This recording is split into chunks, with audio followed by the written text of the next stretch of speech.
Дэлхийн монголчууд. Сайн байцгаана уу? Дэлхийн монголчууд нэвтрүүлэг эхлэхэд бэлэн боллоо. Өмнө нь бид та бүхэндээ гадаад улсад ажиллаж амьдарч байсан хүмүүсийг уулзуулж ирсэн бол өнөөдөр Солонгос улсад суралцдаг нэгэн бүсгийг та бүхэнтэй уулзуулахад бэлэн боллоо. Ралдигийн бат чимэг. Хөвсгөл аймгийн Жаргалант сумд төрсэн сэтгүүлч мэрэгжилтэй. 2003 оноос хүний эрхийн үндэсний комиссийн дэргэдэх Эрхэс студид сэтгүүлч. 2004 оноос D&L Production сэтгүүлч. 2005 оноос өнөөдөр сонинд сурвалжлагч. 2007-оос 2018 онд хөдөө аж ахуйн сургуулийн хэвлэл мэдээллийн мэрэгжилтэн Монголын хөдөө сонины эрхлэгчээр тус ажилласан. Одоо бүгд баримтах Солонгос улсын Чүмбүкийн их сургуульд улс төрийн чиглэлээр докторантурт суралцж байна. Ингээд цөмөрөө зочинтойгоо холбогдъё. За, байна уу? Сайн байна уу? Сонсож байна уу? Сайн. За, юуны өмнө та бүхэндээ энэ өдрийн мэндийг өргөе үзэгчдээ энэ өдрийн мэндийг хүргэе. За. Өөр одоо хаана байна? Сургууль дээр байна. Тэс яг сургууль дээр одоо судалгааныхаа өрөөнд сууж байна. Манай сургууль одоо би өмнө Монгол Улсын хөдөө аж ахуйн сургуульд 10 жил ажиллаж байгаа. Тэгээд өнгөрсөн оноос бүгднэрийн Солонгос улсын Чүмбүкийн их сургуульд докторантурт суралцж байна. За, бүгднэрийн Солонгос улсын Чүмбүкийн их сургуулийн тухай танилцуулахад тус сургууль нь 1951 онд анх байгуулагдсан. Одоогоор бүрэлдэхүүний 15 сургууль харьяа эрдэм шинжилгээний хүрээлэн салбар нэгжүүдтэйгээр ингэж үйл ажиллагаа явуулдаг. Төрийн өмчийнхэн томоохон сургуулиудын нэг юм. Монгол Улсын хөдөө аж ахуйн сургуультай анх 2011 онд хамтран ажиллах гэрээ байгуулсан байдаг. Түүнээс хойш шүдийг хүртэл одоо ихтэй хамтран ажиллагаатай ажилладаг. Хөдөө аж ахуйн сургуулийн тухай тавч дурдаад тус сургууль нь одоогоор дэлхийн 36 орны 102 их сургууль, 192 их сургууль эрдэм шинжилгээний байгууллагатай хамтран ажилтгийн одоо 40 гаруй нь бол бүгд найрамдах Солонгос улсын ихтэй сургуулиуд байна. За, явхаас өмнө хөдөө аж ахуйн дээд сургуульд байсан гэсэн тийм. Өмнө нь бол одоо их сургууль, Монгол их сургуулаа төгсөөд тэгээд D&L Production өнөөдөр сонин тэгээд дараа нь сүүлийн 10 жилд бол хөдөө аж ахуйн сургуулийн захиргааны албанд ажиллаж байгаад тэгээд өнгөрсөн оноос энд ирсэн баг. Зөв. Надад санагдаж байна. Яагаад заавал улс төрөг сонгосон юм бол? Ихэнх нь л одоо бизнес удирдлага, хууль, санхүү гэж явдаг шүү дээ, тий. Тэгээд би ч гэсэн энэ айгуу гинтийн сонголт гэх юм одоо тийм байсан. Тэгээд хүмүүх ингээд одоо их сургуульд суралцж байгаа оюутан залуучууд олон их сургуульд ажиллаж байгаа багш нарын хувьд ч гэсэн одоо гадаадад суралцахын мэдлэг мэргэжлээ дээшлүүлэх гэсэн тийм хүсэл мөрөөдөл ингээд тэгээд тэгж явдаг. Тэгээд миний хувьд ч гэсэн одоо их сургууль боловсролын байгууллагад ажиллахын хувьд одоо гадаадад гарч суралцах мэдлэг мэргэжлээ дээшлүүлэх мөрөөдөл тэгээд сүүлийн олон жил ингээд англи хэл сурах юмсан гэх ингээд яваал гэсэн. Гэтэ тэрний хадлаа нэг амин ингээ алхам хийхгүй зүгээр мөрөөдөд яваадсан. Тэгээд сүүлийн 1 жил гаруй хугацаанд бол нэг эрчимтэй ингээ хайж эхэлсэн л дээ. Материал энэ төр бүрдүүлээд тэгээд материал бүрдүүлээд өөрөө хайгаад хэлэхэр чинь тэгээд юм байна. Ингээ материалууд ингээ бэлэн болоод эхэлдэг. Тэгтээ бэлэн болоод эхэлдэг. Тэгээд материал бүрдүүлэхийн тулд нэлээд олон материал бас бүрдүүлдэг шүү дээ. Одоо багш нарын тодорхойлолт, ажлын газрын тодорхойлолт, өөрийн суралцах төлөвлөгөө, одоо өөрийн ажлын туршлага гэх мэт өөрийгөө танилцуулсан тийм их олон материал ингээ бүрдүүлдэг. Тэр материалууд ингээ бэлэн болоод эхэлсэн. Тэгээд одоо Японы болон одоо Солонгос улсын хэд хэдэн сургуулийн материал профессортоор ингээ мэйлээр материал явуулж үзчихсэн. Одоо тэтгэлэг төсөл процесс асгасныг одоо явуулж ингээ үзчихсэн. Тэгээд нэг удаа сургуулийн вебсайтн дээр ингээ зар гарцны зарын дагуу материал ингээ явуулж үзсэн л дээ. Тэгээд тэгэхэд нэг багш одоо яг энэ улс төрийн чиглэлийн багш намайг ингээ сонгосон байсан. Миний уг нь суралцах төлөвлөгөө болвол одоо улс төрийн чиглэлээр биш өөр чиглэлээр суралцах юм хүсэлтэй байсан. Тэгэхээр улс төрийн багш сонгосон байсан. Тэгээд би бас бодож үзсэн л дээ. Сэтгүүлч юм бол одоо салбар бүрт ингээд ажиллах боломж байна тий. Би өмнө нь бол одоо өнөөдөр санд ажилладаг байхдаа хүүхд эмэгтэйчүүд тэр чиглэлээр илүү бичдэг байсан. За хөдөө аж ахуйн сургуульд ороод би бас хэл мэдээлэл хариуцсан мэрэгжилтний хувьд тэр салбарын одоо үйл ажиллагаанд бас оролцож байсан. Дээрээс нь Монголын хөдөө санааны эрхлэгчээр бас ажилласан сүүлийн 2010 оноос хойш ажилласан. Тэгээд тухайн сонин бол зөвхөн одоо хөдөө аж ахуйн чиглэлийн юм шийдэл ухаан, технологи, инновацийг олон нийтэд хүргэх зорилготой юм сонин. Тийм учраас хөдөө аж ахуйн чиглэлийн мэдлэгч гэсэн одоо мэдлэг мэдээлэлч гэсэн ойр байсны хувьд бас улс төр бас сонирхолтой сэдв тийм бүхэл одоо салбарт ингэж хамаарч харьяалагдаж байдаг шүү дээ. Тэгээд тийм учраас багшмаа сонгосон учраас би энэ шийдвэр гаргаад ямар ч гэсэн тэгвэл одоо хувь заяаны төөргөөр сонгогдсон мэргэжил ахна шүү. Тэгэхээр одоо цаашдаа бас ямар хувь заяа хүлээж авах юм бол тийм ээ. Уучлаарай. За бид нар гадагшаа явж аягүй сурч байна л да.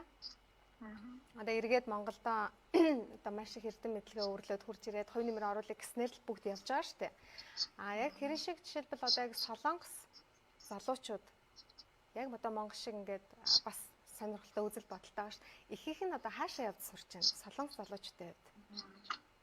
Одоо энэ тийм хүмүүст ингээд ярилцж байхад одоо 1960-70-аад онд одоо манай улс тий яг танай улс шиг юм байсан. Тэгээд одоо манай залуучууд одоо Америк, Герман тий ингээд Европын өндөр хөгжилтэй орнууд руу яг танай залуучууд манайд ч юм уу одоо яг ингээд гадагшаа гарч суралцж байгаа шиг маш олноороо ингээд суралцсан тий тэнд суралцсан ажил хөдөлмөрөөр эхэлсэн тэндээс бизнес шин санаа олж ирсэн тэнд сурсан мэдэн зүйлийг хорондоо авчиж нутагшуулсан тий их мэтэр ингээд манай улс хөгжсөн тэгээд тэр яг тэрэн шиг одоо яг манай хөгжлийн замаар 1980-аад оны үеиг шиг одоо танай улсын залуучууд ингээд зүйлүүд гадаад маш их суралцж байгаа. Энэ бол маш сайн хэрэг юмаа гэж ингэж хэлдэг л дээ. Миний хувьд ч гэсэн санал нэг байдаг. Мэдээж гадагшаа сурна гэдэг бол тэндээс маш шинэ мэдлэг мэдээлэлтэй шинэ зүйлийг олж харна. Тэгээд тэр гадаад төгссөн хүмүүс бол за бараг ихэнх нь ирсэн бах тий. За тэдний одоо тэр хурж ирээд оруулж байгаа одоо тэр оюуны хөрөнгө оруулалтаар одоо энэ улсаас ингэж хөгжиж явж байгаа гэж би харж байгаа л да. Өөртөө бас одоо яг тэгэж ярьдаг уу тий? Тий, ер нь тэгэж ярьдаг. Гэхдээ миний хувьд бол нийгмээс авах нэг хэд хэдэн зүйл байна гэж харсан. Нэгдүгээр тал бол энд бол нийгмийн манай Монголд бол нийгмээс хүмүүс бол одоо ажил болон амьдралаасаа баяр гоныг одоо стресс хүмдэл янз бүрийн зүйлийг авдаг тий. Ажил амьдралаас авдаг бас нийгмээс авдаг шүү дээ. Тэгэхээр эндээс нийгмээс авах стресс хүмд бол харьцангуй бага байхгүй гэж хэлж болно. Яа тэгэхээр бүх зүйл нь тодорхой тий. Өглөө автобусанд хэдэн цагаас хөдлөх бол хэдэн цагтаа хөдлөн очих хугацаанд тодорхой. Тэгэхээр хувь хүн өөрийнхөө хугацааг зохицуулах юм бол бусдаа шалтгаалаад хоцроод тэгээ бухимдаад авах зүйл байхгүй. Монголд бол бас хэцүү шүү дээ. Өглөө ажилдаа явдаг хэдэн цагт очих нь тодорхой бас тий. Ер нь бол нэг цагч төвдөж магадгүй 2 цагч төвдөж магадгүй. Солонгост жишээлбэл одоо Монголын хувьд ингээд ажиллаа төлөвлөн шүү дээ өмнөх өдөр нь. Тэгэхээр дараагийн өдөр бол зөв миний л хувьд шүү дээ. Дараагийн өдөр нь бол одоо яг тэр төлөвлөсөн ажлын дагуу юм ихэнхдээ бол явагдаж чаддгүй. Яг тэгэл тухайн нөхцөл байдалд нь зохицуулаад ингээл нөгөө юмнуудаа ямарсаа хийгээл дуусгахыг хичээдэг шүү дээ. Тэгэхээр Солонгост одоо яг ингээд төлөвлөгөөний дагуу юмнууд одоо явдаг гэж одоо саяны ярьснаар ч бодлоо шүү дээ. Яг л төлөвлөгөөний дагуу л явагдана. Тэгэхээр ер нь бол бараг 7 хоногийн өмнө сарын өмнөөс төлөвлөсөн юм бол баг орой тэр төлөвлөсөн таацаг биш. Бүгд эртнээс одоо жилээр, хагас жилээр ингэж төлөвлөсөн гэдэг. Дэлхийн монголчууд. Манай Монголд чинь солонгос кино зөндөө гарч байна. Солонгосоос жуулч зөндөө ирж байна. За ингээл харж байхад ерөнхийдөө их биедээ арчаатай. Дандаа л юм гоё арьстай тий. Тэгээ гоё одоо 60 хүмүүс нь 40 юм шиг харагдаг гэдэр байдаг байхгүй. Тэгэхээр зүгээр очиод жил гарan болж байгаа шүү дээ тий. Энэ хугацаанд яг одоо өөрөө чинь харж байгаагаар энэ юутай холбоотой юм шиг санагдчихэв. Энэ бол мэдээж би түрүү хэлсэн тий. Нийгмээс авах стресс байгаа. Тэгээ стресстгүй байгаа хүмүүс бол мэдээж ингээ гой сайхан зүйл бодно, эерэг бүгдээрээ эерэг байна. Би эндээс нэг 3 зүйлийг онцлоод хэлэх хүсэж байна л та. Нэгдүгээр нийгмээс авах стресс байгаа, хоёрдугаар хүмүүс хоорондын харилцаа эерэг ээлдэг байна. Гуравдугаар болохоор үнэхээр энэ арт юм бол хөдөлмөрч арт юм уу? Тэгэхээр хөдөлмөрлж маш их ажиллаж хөдөлмөрлж байна тийм.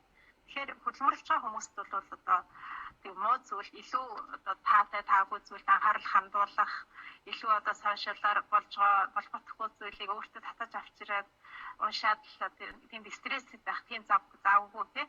Тэгэхээр зүгээр ажиллаа хүн бүхэн дор бүрний ажиллаа хичээж сайн хийж тэгж байгаа учраас стресс тийм нийгмийн юу бол нийгмээс авах тийм стресс хүмтэл байгаа байна. Хоёрдугаар гэх юм бол тэгж одоо яагаад тийм залуу сайхан байна гэж асуусан тийм. Уур амьсгалын хувьд аятай таатай байна. Тэгээд гуравдугаар бас зөв хоолж जैन зөв одоо спорт хөдөлгөөн маш сайн хийж байна тийм. Зөв хооллохын хувьд болохоор зэрэг мэдээж хоолны соёл бол маш өндөр хөгжсөн орон. Гэхдээ бас нэг зарим судалгаа энэ төр харж байхад бол одоодны өвчлөлөөр бас дэлхийд тэргүүлдэг энэ төр гэл бас байдаг л тэр нэг халуун байгаа энэ төр хоолхон сэргэлттэй бас холбоотой байх. Гэхдээ болол сүүлийн үед бол мэдээж маш их анхаардаг болсон. Тэгээд тэрийнхээ хажуугаар дасгал хөдөлгөөн хийж байна. Өглөө ингээл гараал ингээ явж хахт өглөө 7-6 өнгөөр явж хах хүмүүс гадаа алхаж जैन спорт эмгэлбай дээр гүйж जैन тийм бассейн руугаа явж जैन фитнес руугаа явж जैन тэгээд өдрийн хоолны цагийнхаа дараа хоолоо идчихээ 20-30 минут бол алхаж जैन заавал өөртөө цаг гаргаад гэх мэтээр бол гэхдээ энэ одоо манайхад ч нэг юм 40 гарч бараг ажилд авахгүй тийм 40 нас гараад очил бараг ажилд авахгүй за тэгэл 50-60 гараад ингээ явчихаар тэтгэврт гараад нэг хөвгт ачцыг хараад гэртээ суугаад тийм тэгээд тэтгэврийн өмнөгийн хин нэгэндээ зарцуулаад ингээл ээж шүү дээ ерөнхийдөө нийтлэг дур зүрх тийм ни одоо 70-80 настай хүмүүс бол нийгэмд маш идэвхтэй хөдөлгөөн хийж байна ажил хөдөлмөр эрхэлж байна одоо эрхэлж байна тэрийн хажууд бүр сурж байна одоо жишээлх юм бол өчигдөр манай одоо надад одоо солонгос хэл одоо суралцах тусалдаг тийм багш байна л да тэр манад бараг 80 настай өгч байгаа тийм хүн тэгээд одоо эртний уламжлалт одоо уран зохиолыг хэрхэн яаж одоо уншиж ойлгох вэ гэдэг тийм сургалтанд ингээд суудаг одоо хичээл суудаг гэсэн тэгээд тэрнийхээ дагуу хичээлд суудаг даалгавраа хийдэг бас яг оюутан шиг тийм тэгээд чөлөө цаг анааз нөхдөөгөө өнгөрүүлдэг надад ингээд хичээл одоо хичээл зааж ингэж бас хөрөнгө оруулж जैन тийм тэгээд мэдээж ашигтай цаг зам мэдээж гаргадаг гэх мэтээр ингээд маш идэвхтэй ингэж амьдарцгаад юм яа том. Тэгэхээр энэ нь бол тэр залуу сайхан байх гэж тулцсан. Дэлхийн монголчууд түрүүн өөрт чинь нөгөө 80 настай хүн хичээл заадаг гэдгэлээ шүү дээ тий. Тэгэхээр ингээд сайн дураараа заадаг юм уу? Одоо нийгмийн идэвхтэй тий? Одоо нийгэмдээ хөрөнгө оруулж байгаа гэдгээр заадаг юм болов уу? Эсвэл ямар нэгэн төлбөр авч гин үү? Надаас ямар нэгэн төлбөр ингээ авахгүй зүгээр одоо тэр нийгэмдээ идэвхтэй оролцож байна тий. Аль хэдийн хүүхдүүд нь ингээд ажил амьдралаад ингээд зохицуулсан аль хэдийн ингээд тэр хүмүүс ингээд нийгмийн идэвхтэй амьдралыг илүү өсөж байна тий. Илүү ингээд надтай уулзсанаар магадгүй Монгол орны эсэн сайхны талаар сонсож байна тий. Гэх мэт өөр хүн туслангаа бас өөрт ингээд илүү шинэ мэдээлэл олох цагийг зөв болгосон өнгөрүүлэх зорилгоор энэ ажил хийж байгаа гэж ойлгож байна. Нэгс одоо чөлөө цагаа үр дүнтэйгээ өнгөрүүлж штэ өөрийнхөө хувьд болон тий. Одоо нөгөө хүндээ бас үр дүнтэй байхаар. Гол нь тэгээд яг солонгосын нийгэмд бас яг тийм хүмүүсээ хүлээн зөвшөөрöd байх юм л да. Тийм ээ тэр нь айгүй аваартай санагддаг шүү дээ. Одоо Монгол жишээлбэл юу гэдгийг нэг 70-80 тон нэг оюутанд за би чамд хичээл заа ингээ гэх юм бол ер нь тоож харах хүн баг байх болоо да. Жохон сөргөл юм биш би ярьж байна. Гэхдээ ер нь алдын бодит шүү дээ тий. За бас нэг сонирхолтой санагддаг юмыг би асууя гэж бодлоо. Тэр юу гэхээр за Монгол бол нөө хувцаар нүдэд ухаанаар хувцаар нөхдөд ухаанаар нүддэг гэдэг шиг. За Солонгост одоо яг одоо хүний гадаад байдалд нь ч юм уу байгаа байдалд нь хэр ач холбогдол үүдээ. За Германд бол жишээлбэл чиний ямар хувцалсан байх сонирн биш. Чиний юу ярьж байгаа юу те одоо мэддэг тэр чин чухал байхгүй. Тэгэхээр Солонгост яг тэр талаар ямар шүү байх юм бэ? Яг тэрийг бас айгүй анзаардаг. Тэгээд бас тэр Монгол оюутнуудтай ч гэсэн бол тэр хүнээс ингээ ярилцдаг. манай монголчууд болохоор нөгөө хувцаллал тэгээд үнэтэй машин тэр бүхэнд ингээд маш их хөрөнгө зарцуулдаг хэрнээ өөрийнхөө одоо зөв эрүүл амьдрах тий зөв байх тэр хандлаган дөрөөсөө ингээд өөрчлөлт хийх хүсэхгүй бас тэгээд цаг заваад хөрөнгө мөнгөө зарцуулчихдаг байна гэж боддог. Энд бол зүгээр би дэвтэйхэн хувцас өмсөөл ингээд явдаг тий. Нэстинд ямар үнэтэй тэр зүйлээс анхаарал хандуулдаг. Би өнгөрсөн өөр тэр ингээд шавд ирэхэд жишээлбэл ингээд нэг хуралд оролцохоор ингээд явсан. Тэгээд Монголд ингээд чихтэйхэн физик гэсэн болоод ингээд явдаг шүү дээ тий. Тэгсэн чинь би өөр ингээд айгүй өндөр сэтгэлтэй өвчлөнсөл ингээд физик гэсэн хүмүүсэл ингээд явсан л та. Тэгээд гэсэн чинь манай багш нар энэ зүгээр л жинсэн өндөрлөхөд өөрчлөсөн ингээд л ирж явах жишээ нэг тий. Тэгэхээр би бас энэ санаа зовоод яна битэрхий ингээд ганцлаа гэж ингэж бодчих жишээ нь тий. Тэгэхээр нэг хуцлалтын тэрт бол анхаарахгүй зүгээр юу мэдэх зөв амьдралын хэв ангитал мэдээж анхаардаг гэсэн. Энэ билүү цааваа зарцуулдаг гэсэн.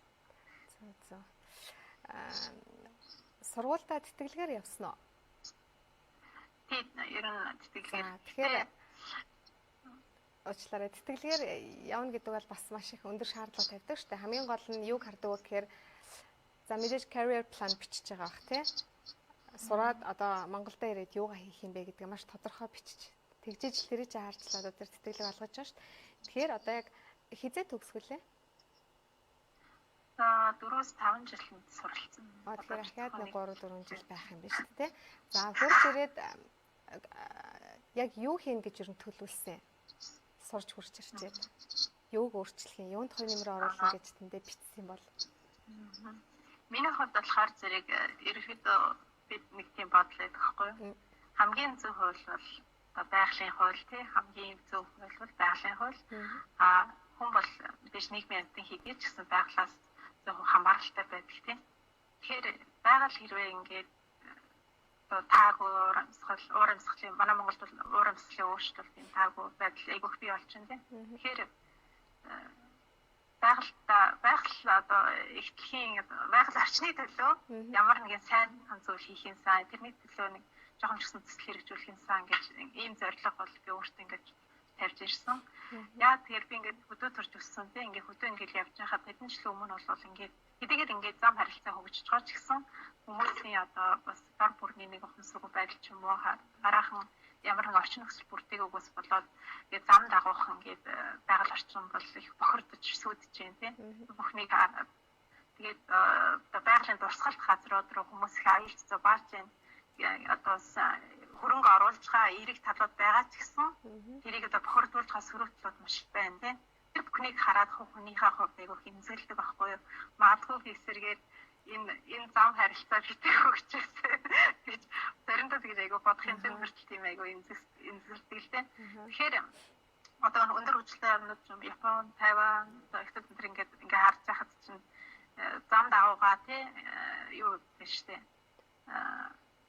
Тийм тогтсон одоо бизнес газар ариун цэврийн өрөө тий машины зогсоол, хоол идэх газар, хог хаях газар гэд бүх юм ингээд төвлөрсөн ингээд байж байна. Тэгэхээр зэрэг хүмүүс ч ингээд байгальд хог хаях, заавал ингээд гадаа бизнес байгуулах болох ийм байдал бол бага байна шүү дээ. Тэгэхээр энэ байдлыг ч гэсэн засахад баг ч гэсэн хувь нэмрээ оруулах юмсан. Mask production үзүүлж байна. Баяртай. Намар цагийн ээлтийн тоглолт. Баа би танахаас нэг тойл авсан юм. Би толиндоо харагддаггүй.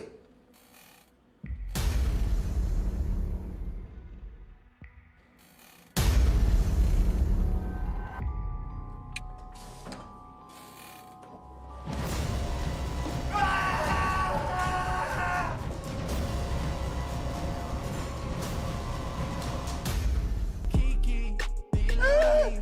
Are you riding? Yeah. Yes.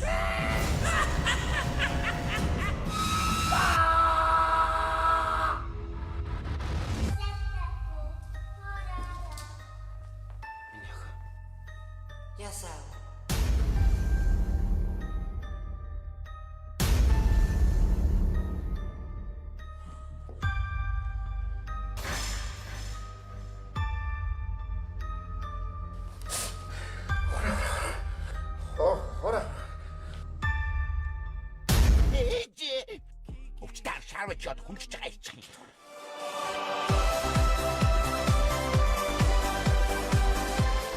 Ханиа ингээл хуулгын авахд л чи харагдаж штий.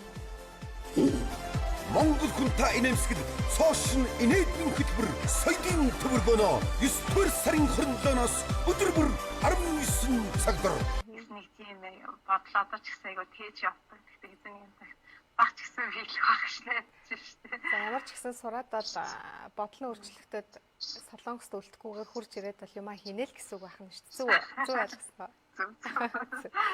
Тэгээ саяны өөрөө чи ярьсан тэр нөө байгаль орчныг хамгаалах зам дагуух те одоо тэр асуудлыг шийдэх гэдэг бол ялцчгүй аялал жуулчлалын салбартаас нэгт холбоотой асуудал шүү дээ. Аялал жуулчлалаараа бүрэн утгаараа хөгжих юм бол тэр чинь ингээд аяндаа дагаад ингээд явцдаг. Тэгэхээр тэрийг бол яг үнэхээр одоо хувь хүн ганцаараа биш тэрийг бодлогын түвшиндээс хэрэгжүүлж ийж үр дүнгээ өгчрээс өөрөө чи сурч байгаа мэрэгчлээс холбоотой. Тэгэхээр энд би нэг зүйлийг хэлээгөө бас боддог л доо. Яагаад улс орон хөгжихгүй байна гэж би ч гэсэн айгу боддог. Тэгээ ингээ улс бас ингээд баг нэг гараанаас гарчаад ингээд хөгжөөд тахчихсан. Манайд илүү их байгалийн баялаг байна, илүү их боломж байна тийм. Яагаад ингээд хөгжиж чадахгүй байгаа юм бэ гэж айгу бас боддог тийм. Тэгэхээр би энд ичгтэй нэг мундаг лидер гарч ирээд юм эсвэл ингээд улс төрийн эргэлт хийгээд улсыг хөгжүүл улсаа хөгжихгүй маа зүгээр энд бол хүн бүхний хичээл зүтгэл хүн бүхний оролцоо хүн бүхний одоо зөв хандлага чухал юм а гэдгийг одоо энд ирснээр болон одоо бусад ганцны газраар нь явж байхдаа олж хардаг байхгүй олж хардаг. Гэхдээ энэ миний л үзэл бодлоо л доо. Яа тэгэхээр бас нэг юм гоё шүлэг байдаг шүү дээ. Хүн бүхэн өөрийнхөө ачийг дааж явах юм бол хөлөн хөх тэнгэрийн дор бид алдахгүй гэдэг.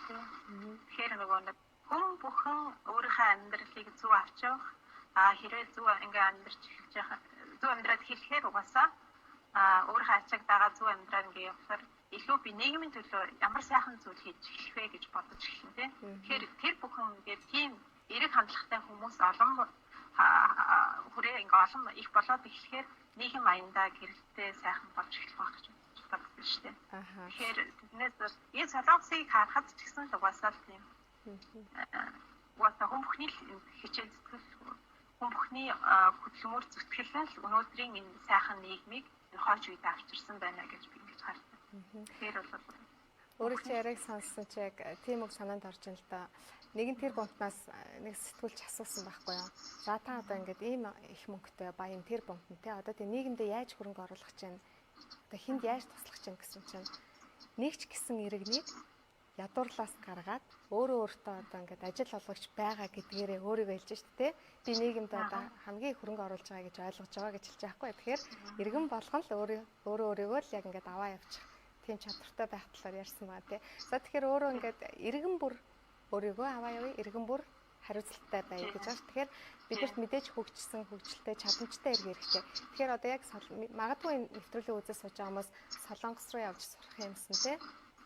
Тэгээ яг өөр чиг чинь ингээд хөгж ирээд бас ингээд хүсэл мөрөөдлөө биелүүлж эх орныхоо хөгжилд хоёр нэмэр оруулах юмсан гэсэн залуучуудад хандаж маань ч надад сурах боломж ямар байна. Тэгээ очиод юуг анхаарах хэрэгтэй юм.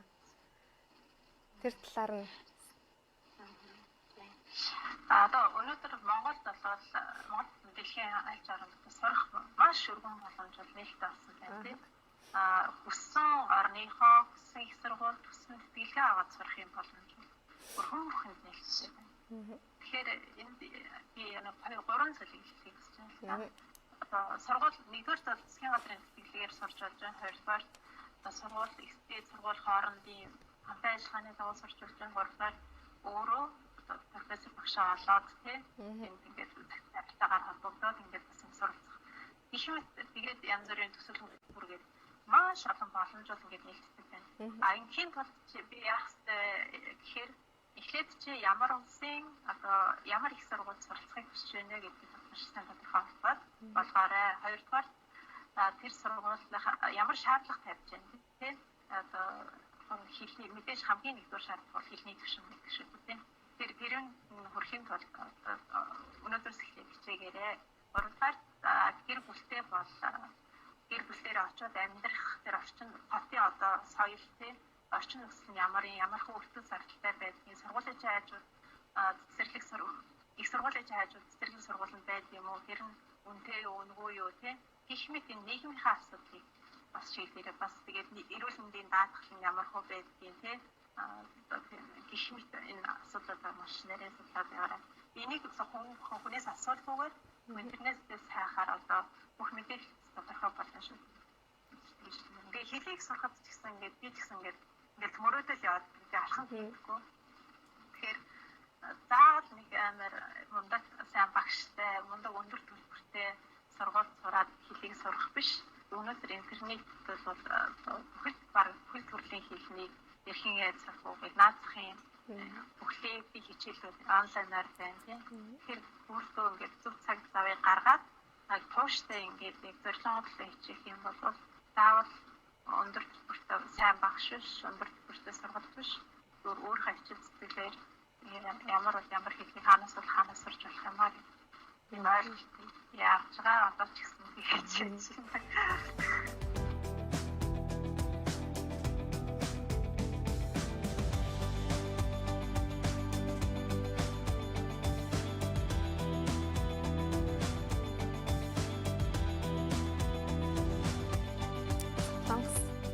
Залуучууд мэдээж одоо юм дэгж аягтай энийг их сайн мэддэг юм шиг байлаа би бас сонсч ирсэн. Тэгэхээр Солонгос улс одоо яг иргэдээ одоо яг юм зарчимтай тий үнэн зөв байхад гэтээ хоёлаа нийтлэг ярьж байгаа шүү дээ. Бас тийм зарчимгүй нөхдүүд байна. Тэрний талаар яриаг тий. Ийм байхад ер нь яаж иргэдээ бэлдэж байгаа юм бол одоо яг ямар зарчим баримталж бид өөрөлтөө энэ бол үнэхээр хөдөлмөрч хаарддаг ингэж хэлсэн. Тэгэхээр тэрий ч гэсэн үлгэрлэж дуурайсан байна. Жишээ өөр бас нэг хамгийн гол одоо гол түлхүүр нь юу гэж харж байгаа вэ гэхээр энд бол зөвхөн хэн нэгэнд найдах биш төр засаг надад одоо гарч ирээд мөнгө өгөх биш те хэн нэг ямар нэг азийн цуглаа аваад би баяжих биш те хэн нэг ямар нэгэн байдлаар аргалаад ч юм уу ингэж өнгөрөх ямар ч боломжгүй бүх зүйл хуулийн хүрээнд учраас тийм. Тэгэхээр энийг маш сайн ухамсарладаг учраас зөвхөн өөртөө нэтгэдэг, өөртөө найддаг, өөрийнхөө хөдөлмөртөд нэтгэдэг. Тэгээ өөрөө сайн хөдөлмөрлөх юм бол сайхан амьдралыг зохицуулж чадна гэдгийг багасаа ухамсарласан учраас угаасаа хөдөлмөрлөхөөс тууштай байхаас өөр гарцаагүй. Тэгэхээр жишээлбэл манайд ийм юу гэж нэг шалгалтанд орохдоо ингээл нэг тестийнхэн одоо та өөрөө бэлдэг өөрнээ азанд итгээд л ингээд орчдөг тийм. За эсвэл башаануудыг хариулаад нэг юу бариад орох ч юм уу нэг тиймэрхүү ингээд ямар нэгэн байдлыг аргалж өнгөрөх гэдэг ингээд идэг тийм. Тэр нь бол буруу зөвшөөрөл юм. Энд бол ямар нэгэн байдлыг хизээж аргацааж өнгөрөх юм байна. Хэрвээ чи шалгалтанд унах юм бол чиний ирээдүй бүрхэг байх учраас өөрөө тултлаа бэлдэж түүндээ л найдахаас өөр аргагүй. Энэ мэд одоо нийгмийн шударга байдал нь залуусыг илүү хөдөлмөрч, тийм дайчин, тууштай тийм болгох юм болов гэж боддیں۔ Олж харсан. Тэгээд бид нар бол богино хугацааны стратеги гэдэг хурд хугацаанд баяж, хурд хугацаанд их нэг ундаг болох гэлтэй ингэдэг. Бид нар бол маш урт хугацаанд тэгээд тасралтгүй ууггүй хөдөлмөрийн үр дүнд ямар нэгэн баялагийг бүтээж болдог, ямар нэгэн сайхан зүйлийг авчирч олдгаа гэдгийг ингээд урт хугацааны тасралтгүй ууггүй хөдөлмөр гэдгийг юу ухамсарласан юм байна гэж би ойлгож харж байгаа. За тэгэхээр төгсөж ирээд мэдээж Монголдо одоо яг сурсан зүйлийнхээ дагуу түрүүн одоо хувь нэмрээ оруулахаа гэж ярьсан тийм ээ. Тэгэхээр яг өөр хүүхдүүдийн хувьд жишээлбэл одоо яг Солонгос улсын өөрөө харж байгаа шүү дээ ингээл эцсийн хүүхдээ яаж хүмүүжүүлж гин гэд. Тэр тал дээр одоо хүүхдүүдтэйгээр нь яаж ажиллах вэ? Ирснийгээд эн чинь бас л нэг чухал иргэн бэлдэж байгаа шүү дээ тийм ээ.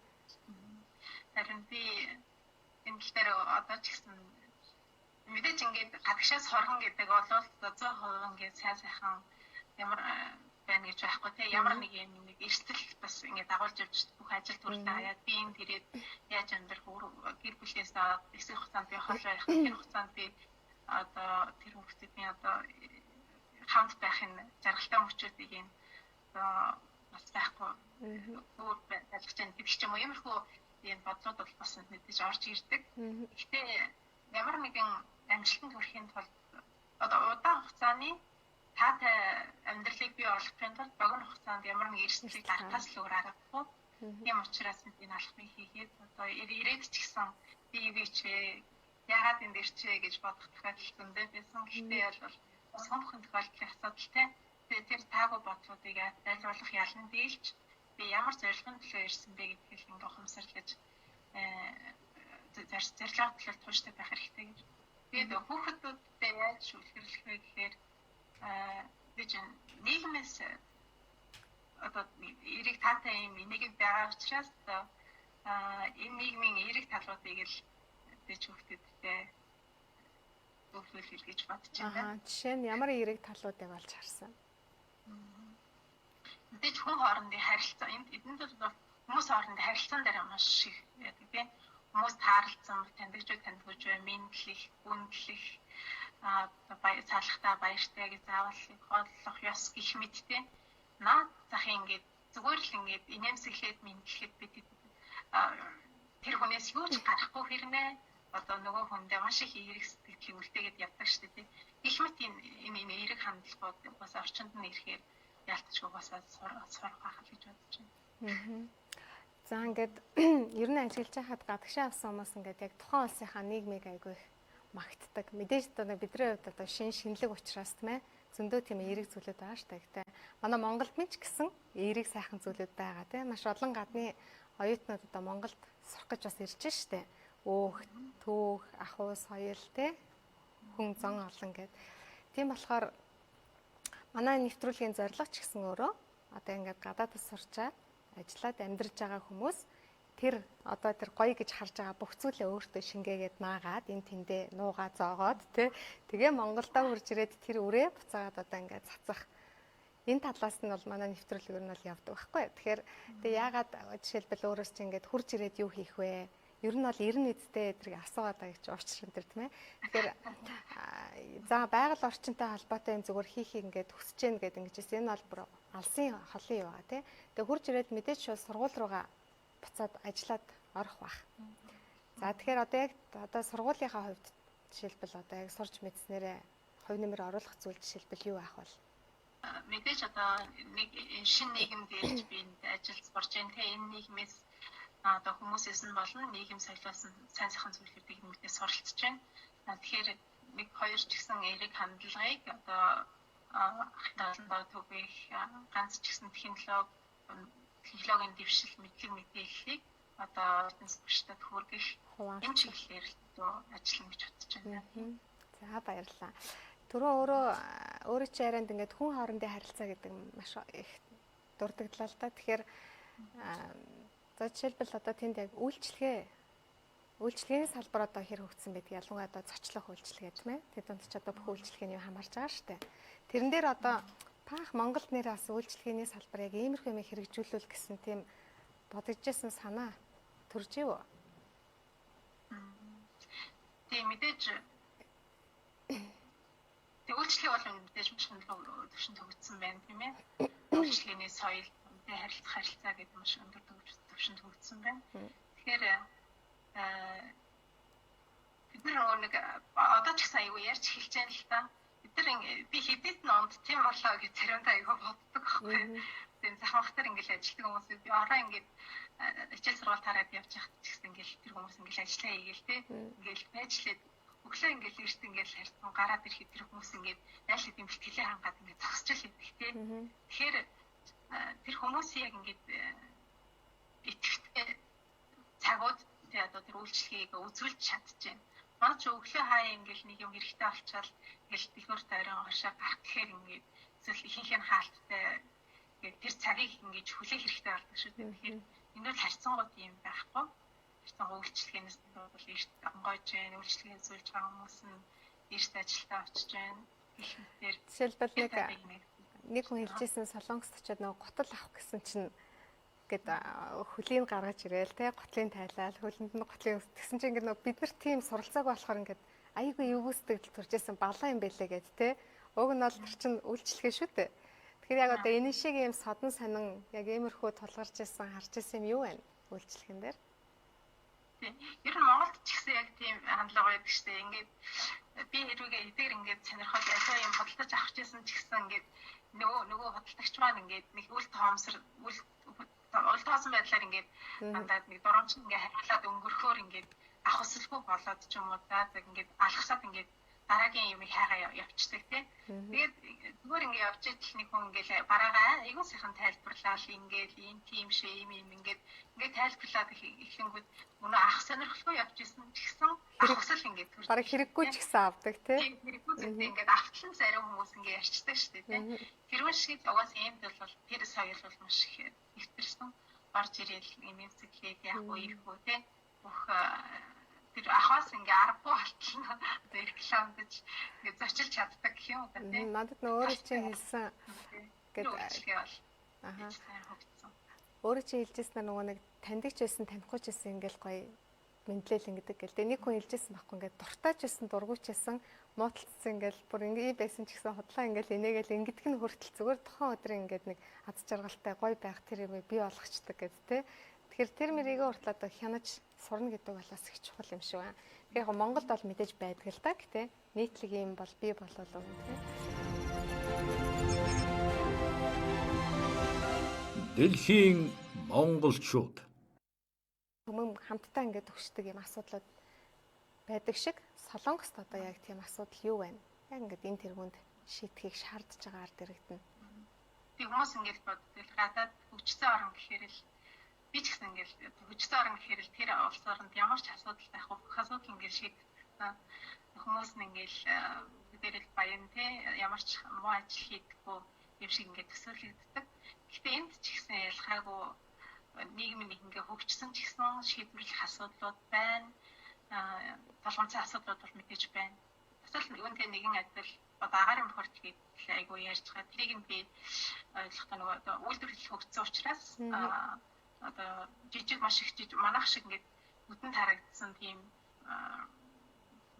их утаа энэ биш ч гэсэн маш их баг жижиг тийм тоосон зэрэг ширхгүүд бас байдаг юм л да. Энэ болохоор бас хүмүүсийн эрүүл мэндэд тийм сөрөглөө үзүүлж байгаа гэж эндээ бас их анхаарал хандуулж өнөөдөр одоо дагаарын бохирдол тийм хэмжээнд байна. Тэр бус нутгуудад тийм хэмжээтэй байна гэж их анхааруулж мэдээлдэг юм байлээ. Тэгээд түрнээс гадна бас нөгөө одоо төрөлт багассан тий. Батны газрууд нь бас төрөлт багассан. Тэр түүнтэйгээ холбогдуулаад өнгөрсөн онд ч илүү хуулиар шинжилсэн тий. Одоо ажлын цагийг богиносгоод одоо цалингийн доод хэмжээг нэмэгдүүлсэн байх жишээний нэг их ингээд асуудлууд мэдээж шийдэх асуудал энэ улсын нийгэмд ч гэсэн байсаар л байна. Бусад өндөр хүчтэй улсын нийгэмд ч гэсэн байсаар ч байх болно гэж тий. За Балчим чимгээ баярлалаа. Өнөөдөр одоо хичээл номынхон тий цаг заваас мэдээж магадгүй энэ ярилцлага өгч байхаар ингээд юм уншаад тавтаа суужсан бол өөрчтэй байх байсан ч гэсэн яг Монгол улсынхаа одоо төлөө ард иргэдийн төлөө нэг ч гэсэн мэдээллийг хуваалцъя гэд одоо бидний хүсэлтээ хүлээж авсанд баярлалаа. Ингээд ямар ч гэсэн өөрөөс чинь амлалтаа бол авсан шүү дээ. Монгол руугаа ирэн буцна. Тэнд нас морины зураг ингээд тамир шиг Монгол руугаа гүгээд ирэх бах. Тэгээд маш олон зүйлийг сураарай, ихийг сураарай. За тэгээд яг наанаа сурж байгаа Монгол оюутнуудтай ч гэсэн одоо луучнанд байх те тэр гоё зөв чигэнд байгаарай гэж хүсье. Тэгээд өөрөө чинь сурлагт өндрөөс өндөр амжилтыг хүсье. Маш их баярлалаа. Ингээд нэвтрүүлэгтээ орж оролцсонд маш их баярлалаа. Та бүхний ажилд ч гэсэн өндөр амжилт хүсье. Баярлалаа. Үзэгчдээ Дэлхийн монголчууд нэвтрүүлэг маань Солонгос улсад сурдаг нэгэн гайхамшигтай бүсгүйтэй ярилцлаа. Ингээд энэ хүний нэвтрүүлгийг хүлээж авсан та бүхэнд баярлалаа. Дараагийн дугаар хүртэл түр баяртай.